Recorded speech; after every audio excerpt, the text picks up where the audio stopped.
Donald Trump and Hillary Clinton sniped back and forth on the issue of foreign policy over the weekend. So Trump said, "Crooked Hillary."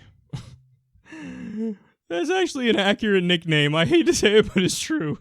"Crooked Hillary Clinton's foreign interventions unleashed ISIS in Syria, Iraq, and Libya. She is reckless and dangerous." Damn. That tweet is actually 100% correct.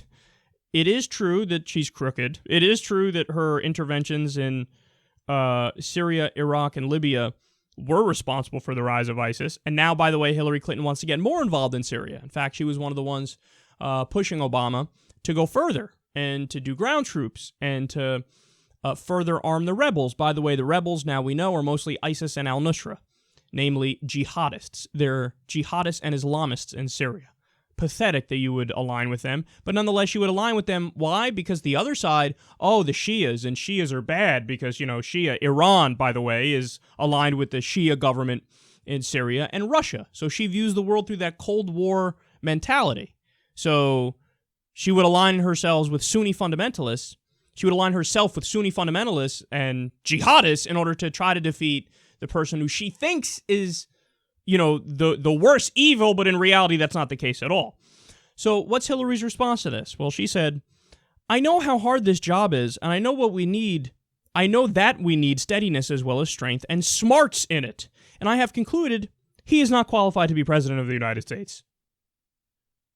Oh, well, thank you. Like, even when she says something that's true, the way she frames it is pompous and entitled.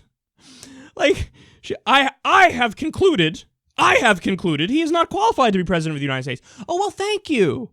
Oh, what did you convene a committee and you all sat down and chatted about it? By the way, let's talk about how qualified you are for president. Sure, you have the resume, but you've made horrible decisions every step of the way. It's like somebody saying, "Yeah, I took 300 tests to get where I am here to get this job. I failed every one of them, but I took the test, so I have the resume." What the fuck? Guys, and Trump was specific. She was just super vague. He said, "Hillary Clinton's foreign interventions unleashed ISIS in Syria, Iraq, and Libya. She is reckless and dangerous." That's true, and that's specific. She's like, I don't know. I've concluded you're not ready to be president, so I have dismissed you.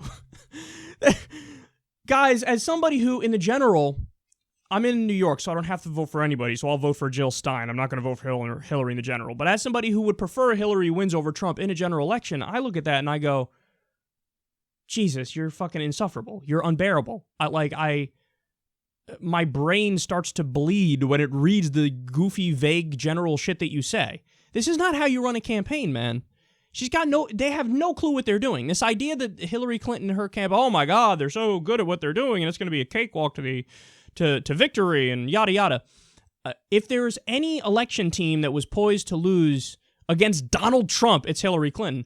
I'd be any other Democrat in the country you run up against Donald Trump, and the Democrat's the favorite. Hillary Clinton, she's not the favorite. God, it's so sad. And guys, I told you from the beginning, I'm here to give you guys facts and to give you guys data and to give you guys my take on it. And I told you I'd be honest no matter what. And when I read a story like this, I go, oh, Trump has the better argument than Hillary. That's not a good sign.